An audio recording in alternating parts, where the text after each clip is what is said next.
Hello everyone. तो आज की वीडियो में प्रिजन प्लेबुक सीरीज़ के एपिसोड 7 को एक्सप्लेन किया गया है। इससे पहले के एपिसोड की प्लेलिस्ट आपको डिस्क्रिप्शन में मिल जाएगी, तो वहां से आप इसके पहले के वीडियो देख सकते हैं। लास्ट एपिसोड में हमने देखा था कि किम जी हुक जी हो को जेल में उससे मिलने आने के लिए मना कर देता है और वह उसे देखना भी नहीं चाहता। ये सुन के जी हो को बहुत बुरा लगता है। जब वो घर पे आती है तो किम जी हुक के साथ बिताए पल को याद करती रहती है। उधर जेल में भी किम जी हुक उसे याद करता रहता है। जब ऑफिसर पांग उसे बुलाने आते हैं तो हायुंग जी हुक और ली जुनहो को देखकर पहले ही समझ गया था कि वे दोनों अच्छे दोस्त हैं और इसके बारे में वो किसी को भी नहीं बताएगा। जब ऑफिसर पांग कैप्टन यू की फाइल देखते हैं तो एक ऑफिसर उन्हें बताता है कि कैप्टन यू डेली रात को उसे बहुत परेशान करते थे, मारते पीटते भी थे, इसलिए शौक में आके उसकी मौत हो गई। ये सुन के ऑफिसर पांग को लगता है कि इस केस में ज़रूर कुछ तो गड़बड़ है। अगर कैप्टन यू जुनयोंग को डेली मारता भी था तो पहले उसकी तबीयत खराब होती, वो ऐसे शौक में नहीं मरता। जब कैप्टन यू से इसके बारे में पूछताछ हुई थी तो उसने उन्हें बताया था कि उसने जुनयोंग को इतना नहीं मारा था जिससे उसकी मौत हो जाए। उसने सिर्फ उसे 2 या 3 बार ही मारा था, लेकिन इन्वेस्टिगेशन ऑफिसर उसके ऊपर यकीन नहीं करते क्योंकि सबने उसके खिलाफ ही बयान दिया था। उधर जेल में सबको यही लग रहा था कि हान यूंग कुछ ठीक नहीं है, मतलब वो पहले ऐसा बर्ताव नहीं कर रहा था। लेकिन जब कैप्टन यू उसे ठीक से बैठ के खाने के लिए कहते हैं तो वो पहले की तरह हो जाता है। हान यूंग गे होता है। सबको यही लगा कि जो उससे मिलने आया था वो एक लड़की है और उसकी गर्लफ्रेंड है, लेकिन वो तो लड़का होता है। वे दोनों रिलेशन में होते हैं। वो जीहुन को अब भी बहुत प्यार करता है।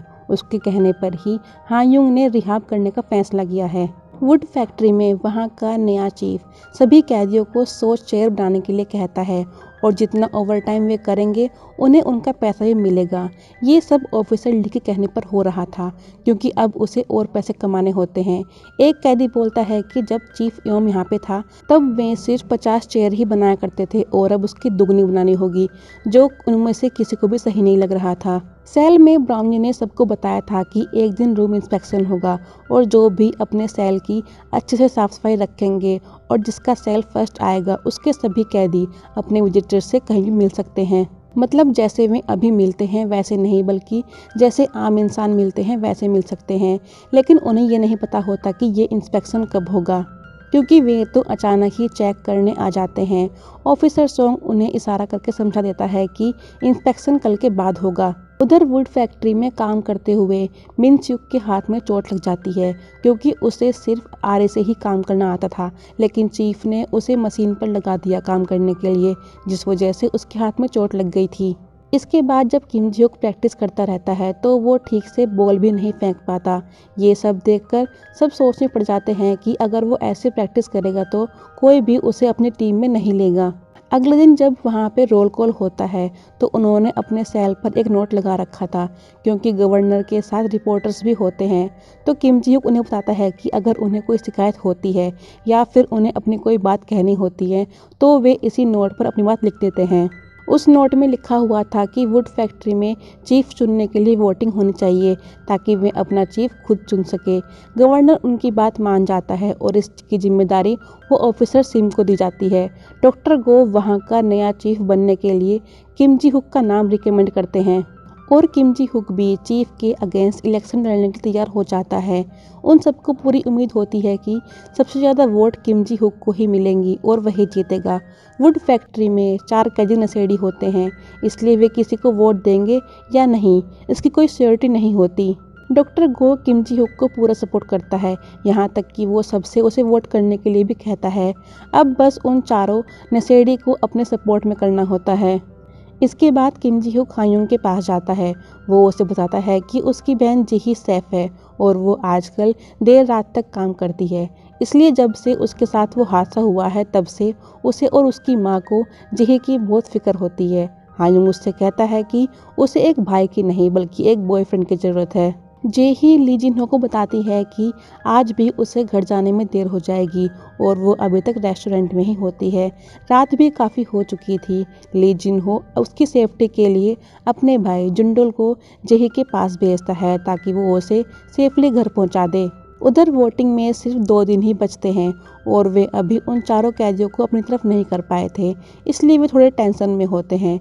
किम जी हुक को मालूम होता है कि कास्ट नशे वाली सिगरेट कहाँ पे रखता है। अगर वो उन चारों को नशे वाली सिगरेट दे देते हैं तो शायद वे चारों उनकी तरफ आ जाएं। लेकिन डॉक्टर गो इसके फेवर में नहीं होता। वो उससे कहता है कि वो उन चारों को लेटर लिखेगा और ये प्लान जरूर काम करेगा। आज उनका वोटिंग डे होता है और ऑफिसर पांग उन सबको बताते हैं कि उन सबको अपने करीबी से बाहर मिलने की परमिशन मिल गई है और इसके लिए उन सबको हान जुंग को रिपोर्ट करना होगा। ऑफिसर पांग धीरे से किम जी को कहता है कि इस इलेक्शन में ऑफिसर ना गड़बड़ कर सकते हैं। जब वुड फैक्ट्री में सब अपने वोट देते हैं तो उसमें जीत किम जी हुक की ही होती है। उन चारों कैदियों ने किम जी हुक को ही अपना वोट दिया था। डॉक्टर गो को बहुत खुशी होती है। उसे लगा कि जो लेटर उसने उन चारों नशेड़ियों को दिया था वे काम कर गए थे। इसके बाद जब सभी कैदी नहाते रहते हैं तो captain Yu Kim Ji Hook से पूछता है कि क्या उसने उन चारों को रिश्वत दी थी या फिर उन्होंने उसके नाम की वजह से वोट दिया है। यहाँ पे किम जी हुक कहता है कि उसने उन्हें रिश्वत नहीं दी बल्कि उसके नाम की वजह से उन्होंने वोट दिया है। अब दिखाते हैं कि जब वोटिंग नहीं हुई थी तो उससे पहले किम जी हुक उन चारों से रिक्वेस्ट करने गया था कि वे अपना वोट उसी को दें। वे चारों उससे कहते हैं कि अगर उन्हें थोड़ा सा नशा मिल जाए तो वे वोट उसी को देंगे। तभी किम जी हुक के पास योंग च्योल आता है। ये वही कैदी होता है जिसकी मां के ऑपरेशन में किम जी हुक ने पैसे दिए थे और वो ठीक हो गई थी। किम जी हुक उसे देखकर बहुत खुश होता है क्योंकि वही उसका यहाँ पहला दोस्त बना था। और योंग च्योल ही सबके लिए नशे वाली दवाई का इंतजाम भी करता है क्योंकि वो एक सप्लायर काम जो करता है उसने ही किम जी हुक के लिए उन चारों नशेड़ी को वोट देने के लिए कहा था। वो उससे कहता है कि तुम काफ़ी बदल गए हो और यहाँ पे घुल मिल भी गए हो। उसे बहुत बुरा लगा था जब उसे पता चला कि उसने बेसबॉल छोड़ने का फैसला किया है। अब दिखाते हैं कि किम जी हुक के सेल के सभी कैदी प्रैक्टिस ग्राउंड में होते हैं और योंग च्योल भी उन्हीं के साथ में होता है। किम जी हुक से अब भी बेसबॉल का निशाना नहीं लग रहा था। जब वे जाते रहते हैं तब वे देखते हैं कि उसका निशाना सही लगा है। उसने इस बार बेसबॉल दाहिने हाथ से फेंकी थी और उसका निशाना ठीक लगा था। ली जिन हो काफ़ी खुश होता है कि किम जी हुक अब अच्छे से प्रैक्टिस कर पाएगा। वो उसे बताता है कि जीहू उससे मिलने आएगी। किम जी हुक उससे कहता है कि उसने जीहू को यहाँ पे आने के लिए मना कर दिया है। वो नहीं चाहता कि जीहू उसका इंतजार करे और उसके लिए परेशान हो। ये सुन के ली जिन हो उसे एक मारता है और कहता है कि तुमसे बड़ा बेवकूफ़ इंसान कोई नहीं है। उन दोनों ने ब्रेकअप तो कर लिया था लेकिन आज भी उन दोनों के दिल में एक दूसरे की परवाह होती है, बस कहते नहीं हैं। अगले दिन डॉक्टर गो से मिलने उसकी वाइफ आती है और हानयून से मिलने उसका बॉयफ्रेंड जीवन आता है। ऑफिसर पांग को लग रहा था कि वो कोई लड़की होगी लेकिन वो तो लड़का होता है। डॉक्टर गो की वाइफ उसको बताती है कि उसकी कंपनी ने इस बार सैलरी 3 गुनी दी है। उसे बहुत टेंशन हो जाती है। उसे लग रहा था कि ज़रूर डॉक्टर गो की कंपनी वाले कुछ करने वाले हैं जिसकी वजह से उन्होंने 3 गुनी सैलरी दी है। वो डॉक्टर गो से पूछती है कि आखिर उसने ऐसा क्या किया है जिसकी वजह से वो जेल में है, लेकिन डॉक्टर गो उसे कुछ नहीं बताता। कैप्टन यू से मिलने उसका भाई आता है। उसे अपने भाई की बहुत चिंता होती है। कैप्टन यू उससे कहता है कि जो सर्जेंट उसके लिए आगे आए हैं वो सब दोबारा वही बोलेंगे जो उन्होंने पहले कहा था। वे सर्जेंट हो के खिलाफ नहीं जा सकते, इसलिए वो अपने भाई को कुछ भी करने के लिए मना करता है क्योंकि अब कैप्टन यू को लगने लगा था कि इस केस में कुछ नहीं हो सकता। लेकिन उसका भाई फैसला कर लेता है कि वो अपने भाई को इंसाफ दिलाने के लिए कुछ भी करेगा। जब उसका भाई घर जाता है तो वहाँ पे किसी ने उसके लिए एंट्री पेज छोड़ रखा था। अब फिर से पास्ट को दिखाते हैं जिस रात जुनयोंग की मौत हुई थी। उसका सीनियर 1:45 पर उसे जगाने गया था ताकि वो अपनी ड्यूटी कर सके और उसने एंट्री पेज पर 2 से 3 बजे तक की ड्यूटी पर साइन भी किए थे। इसके बाद सर्जेंट हो ने जुनयोंग को पहले मास्क पहनाया और फिर उसे कपड़े उतारने के लिए कहा।